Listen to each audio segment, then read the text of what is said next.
Hello everyone, हमारा section 115 तक हो गया था। 115 के बाद 116 और 117 भी स्टॉपल से रिलेटेड ही हैं। 116 में बात किस चीज़ की गई है? 116 में बात की गई है इमूवेबल प्रॉपर्टी की, यानी कि इमूवेबल प्रॉपर्टी से रिलेटेड अगर आपका कोई एग्रीमेंट होता है या कोई आपका कॉन्ट्रैक्ट होता है तो कैसे उस पर स्टॉपल लगेगा। इसको एग्जाम्पल से समझ सकते हैं, जैसे कि एक टीनेंट और एक लैंडलॉर्ड। जब आपने एक बार टीनेंट के रूप में किसी अदर पर्सन को या लैंडलॉर्ड के रूप में उसको एक्सेप्ट कर लिया तो बाद में आप ये नहीं कह सकते, आप उसकी जो ऑनरशिप है कहें या फिर उसका जो टाइटल है उस प्रॉपर्टी के ऊपर, आप उस पर कोई क्वेश्चन नहीं उठा सकते। ये सेक्शन आपको यही समझा रहा है। देखिए, बहुत सिंपल लैंग्वेज में बता देती हूँ कि अगर कोई भी ऐसा व्यक्ति जो किसी इमूवेबल प्रॉपर्टी की पोजीशन में है, यानी कि किसी भी इमूवेबल प्रॉपर्टी पर उसने कब्जा किया हुआ है एक किराएदार के रूप में, ठीक है, एक किराएदार के रूप में, तो जिसको वो एक्सेप्ट करता है फ्रॉम द अदर पर्सन, मतलब टीनेंट के रूप में फ्रॉम द अदर पर्सन, जिसको वो एक्सेप्ट करता है क्या, एज ए ऑनर, ठीक है, as a owner of any immovable property, क्या हो गया, लैंडलॉर्ड हो गया। तो उसको स्टॉप कर दिया जाएगा, किसको, टीनेंट को स्टॉप कर दिया जाएगा कि जो ऑनर है उसके बारे में या उसके टाइटल के बारे में या उसके किसी भी तरह से उससे रिलेटेड कोई भी प्रॉपर्टी की कोई बात है उस पर किसी भी तरह का कोई वो क्वेश्चन उठाए, ठीक है। तो ये जो सेक्शन है ये उसको स्टॉप कर देता है कि आपका एग्रीमेंट एक बार हो चुका है और उस एग्रीमेंट में या उस कॉन्ट्रैक्ट में ये पूरी तरह से क्लियर लिखा है। जैसे कि आपको पता होगा जब एग्रीमेंट बनता है तो उसमें लिखा रहता है साफ कि फर्स्ट पार्टी ये, सेकंड पार्टी ये, और उसको उसने एज ए लैंडलॉर्ड एक्सेप्ट किया है। तो बाद में आप ये नहीं कह सकते कि ये लैंडलॉर्ड नहीं है, और व्हाटएवर आप कोई भी बात जो ऑनर है उस प्रॉपर्टी का उसका जो टाइटल है उसके ऊपर कोई क्वेश्चन नहीं उठा सकते, आप पे स्टॉपर लग जाएगा, ठीक है। बेरेक की लैंग्वेज को रीड आउट करते हैं। इसमें लिखा हुआ है, देखिए, estoppel of tenant and of licensee of a person in position, यानी कि अगर हिंदी में बोलूं, अभिधारी का और कब्जाधारी व्यक्ति के अनुज्ञातिधारी का विबंध। देखिए, मैंने बहुत सिंपल बता दिया आपको, कुछ नहीं है इसमें, बस आपको ध्यान रखना है। No tenant of immovable property और person claiming through such tenant shall during the continuancy of the tenancy, ठीक है, be permitted to deny that the landlord of such tenant had at the beginning of the property a title of such immovable property, and no person who came upon any immovable property by the licensee of the person in possession thereof shall be permitted to deny that such person had a title to such possession at the time when such license was given।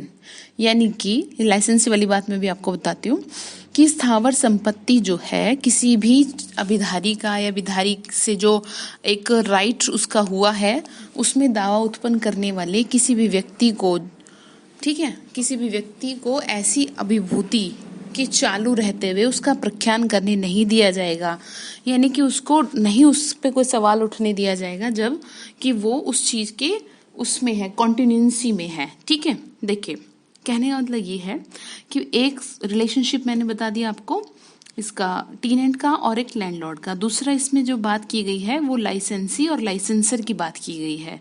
दो लोगों की किसमें बात की गई है कि देखिए, जैसे अगर कोई लाइसेंसी है और अगर कोई और लाइसेंसर, अगर कोई पर्सन किसी के बारे में, ठीक है, किसी के बारे में या किसी प्रॉपर्टी की पोजीशन में आता है एक लाइसेंसी की हैसियत से, ठीक है, किसकी हैसियत से, एक लाइसेंसी की हैसियत से, तो उसके बाद उसको परमिशन नहीं दी जाएगी कि वो लाइसेंसर का प्रॉपर्टी में जो राइट है उसको इनकार कर दे।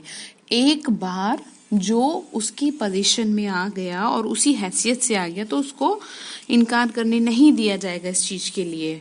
Is it clear? इसमें यही बात है कि एक बार जो आपने किसी भी कॉन्ट्रैक्ट के जरिए आपने अपना एग्रीमेंट कर लिया या किसी भी तरह से आपने डॉक्यूमेंट की फॉर्म में अपने आप को और दूसरे जो रिलेशनशिप है उसको एक बार उस चीज में स्टैब्लिश कर लिया, तो बाद में आपको चाहे वो लाइसेंसी हो या लाइसेंसर हो या टीनेंट हो या लैंडलॉर्ड हो, किसी भी तरह का कोई भी क्वेश्चन उठाने नहीं दिया जाएगा। यानी कुछ भी आपको राइट नहीं है कि जो आप उस चीज के लिए इनकार करें। ठीक है, अब यहाँ पर देखिए लिखा हुआ है, आप बेरक में देख सकते हैं, Section 116 is based on the principle of public policy. It means the maxim once a tenant is always a tenant. Clear? Is applicable to this section. Section 116 deals with the estoppel between the followings, यानी कि landlord, tenant, licensor and licensee. लोक नीति के सिद्धांत पे ये क्या है, आधारित है, तो आप इस बात का ध्यान रखिएगा। इसमें सिर्फ इतनी ही बात की गई और कोई इसमें बात नहीं है। देखिए, the theoretical basis of section 116 is that when the both the parties have accepted that should maintain relation of landlord and tenant and if the possession is delivered in the accordance with that, he cannot deny the fact of tenancy. आ गई ना वही बात, as long as he is in possession, that is to say he cannot say that landlord does not have title of the property. वो नहीं कर सकता इस बात से इनकार कि वो संपत्ति का मालिक का वैध स्वामित्व नहीं है, जब वो कॉन्टिनेंसी में है उसकी, वो एक टेनेंट के रूप में उस चीज को कर रहा है। अब देखिए इसका देखते हैं 117 क्या कह रहा है। 117 जो बात कर रहा है, हमने 116 में बात की इमूवेबल प्रॉपर्टी की, 117 में हम बात कर रहे हैं मूवेबल प्रॉपर्टी की। मूवेबल प्रॉपर्टी की बात इसमें जब आप करें, यानी इसको जब आप पढ़ें, तो अपना एनआई एक्ट यानी कि नेगोशिएबल इंस्ट्रूमेंट का सेक्शन 41 और 42 को भी अपने साथ ही रख लें। बेरक को खोल के रखेंगे तो ज्यादा क्लियर होगी बातचीत, यानी कि read with section 41 and 42 of the NI act. किसमें? 117 में, यानी धारा 117 को आप इनके साथ पढ़ेंगे। इसमें जो बात की गई है, यानी कि ये जो सेक्शन अप्लाई होगा ये किन लोगों पे अप्लाई होगा, यानी कि ये सेक्शन अप्लाई होता है बिल ऑफ एक्सचेंज के एक्सेप्टर के अगेंस्ट, बिल ऑफ एक्सचेंज के एक्सेप्टर के अगेंस्ट। जो पूरा एनआई एक्ट है वो यही सारी बातों को समझाता है। तो आपको ये तो सबसे पहले पता होना चाहिए बिल ऑफ एक्सचेंज क्या है। नहीं पता तो सबसे पहले आप एनआई एक्ट को देखिए, उसमें आपको समझ में आएगा। ठीक है, बिल ऑफ एक्सचेंज के एक्सेप्टर के अगेंस्ट, बेली के अगेंस्ट एंड लाइसेंसी के अगेंस्ट। यही लिखा है आपकी बेरक में भी, estoppel of acceptor of bill of exchange, bailee और लाइसेंसी। ठीक, देखिए यहाँ पर ये सेक्शन क्या कह रहा है। This section says that the bill of exchange of, यानी कि कोई बिल ऑफ एक्सचेंज अगर कोई एक्सेप्ट करता है, ठीक है, अगर कोई बिल ऑफ एक्सचेंज एक्सेप्ट करता है, फिर बाद में वो ये नहीं कह सकता कि जो ड्रॉर था, ठीक है, जो ड्रॉर था उसको बिल को ड्रॉ करने की या फिर उसको इंडोर्स करने की अथॉरिटी नहीं थी। बाद में नहीं कह सकता ये। क्यों? क्योंकि पहले एक्सेप्ट हो कि कर लिया ना, यानी कि बिल ऑफ एक्सचेंज को एक्सेप्ट कर लिया, फिर ये नहीं कह सकता वो। हाँ, इतना वो कह सकता है। आप इसमें एक्सप्लेनेशन 1 को पढ़ेंगे तो आपको क्लियर होगा कि बिल ऑफ एक्सचेंज का जो एक्सेप्टर है वो यहाँ पे ये कह सकता है कि बिल ऑफ एक्सचेंज उस पर्सन के द्वारा ड्रॉ नहीं किया गया जिस पर्सन के द्वारा उसको ड्रॉ किया जाना था, यानी कि ऐसा माना गया था कि वो वही ड्रॉ करे।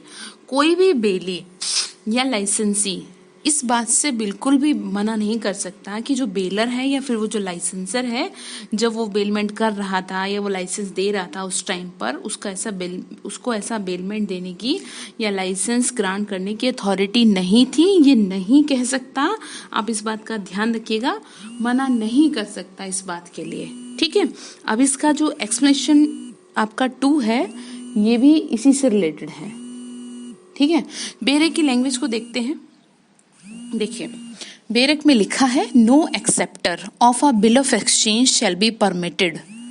नो एक्सेप्टर यानी कि किसी भी विनिमय पत्र के प्रतिगृहता यानी एक्सेप्टेंस को इसका प्रख्यान करने की आज्ञा नहीं दी जाएगी कि लेखीवाल को ऐसा जो बिल ऑफ एक्सचेंज उसने लिखा था उसको राइट ही नहीं था, ऐसे नहीं कहा जाएगा। ठीक है, देखिए, exchange shall be permitted to deny that the drawer had authority to draw such bill or to endorse, यानी कि उसको endorse करने की या उसको draw करने की उसको अथॉरिटी ही नहीं थी। nor shall any bailey or licensee be permitted, ना तो उसको इस चीज के लिए कहा जाएगा that his bailor or licenser had at the time when the bailment or licensee commenced authority to make such bailment or grant such bailey। Clear? देखिए, इसमें जो एक्सप्लेनेशन 2 है, 1 का तो मैंने आपको बता दिया, एक्सप्लेनेशन 2 जो है वो ये समझा रहा है सिर्फ इतनी बात कि अगर जिस पर्सन ने क्या है बेलमेंट दी थी, ठीक है, उस पर्सन के अलावा किसी और पर्सन का जो बेली है और गुड्स डिलीवर करता है, तो तब जो बेली है वो ये बात साबित कर सकता है कि उस पर्सन को बेलर के अगेंस्ट उस प्रॉपर्टी को रिसीव करने का राइट था। ये जो मैं आपको बात बोल रही हूँ ये आपको तभी समझ में आएगी जब आपको ये पता होगा कि बेली क्या है, बेलर क्या है, लाइसेंसर क्या है, लाइसेंसी क्या है। आप इस सेक्शन को अच्छी तरह से तभी समझ पाएंगे। तो अगर नहीं पता तो आप पहले उसको पढ़ें फिर इसको पढ़ें, नहीं तो ये आपके सर के ऊपर से जाएगा और कुछ भी नहीं है। लेकिन सिर्फ बात इतनी कही गई है कि एक बार जो एक चीज कर दी गई है फिर बाद में आपके ऊपर उस चीज के लिए स्टॉपर लग जाएगा, चाहे आप बेली हैं या आप लाइसेंसी हैं या आप टेनेंट हैं या लैंडलॉर्ड है और व्हाटएवर जो भी हैं आप, आपके ऊपर स्टॉपर लग जाएगा। इस बात का आप ध्यान रखिएगा। अब सेक्शन आपका 118 आता है, यानी चैप्टर 9 जो आपका शुरू होता है, उसको हम दूसरी वीडियो में कवर करते हैं।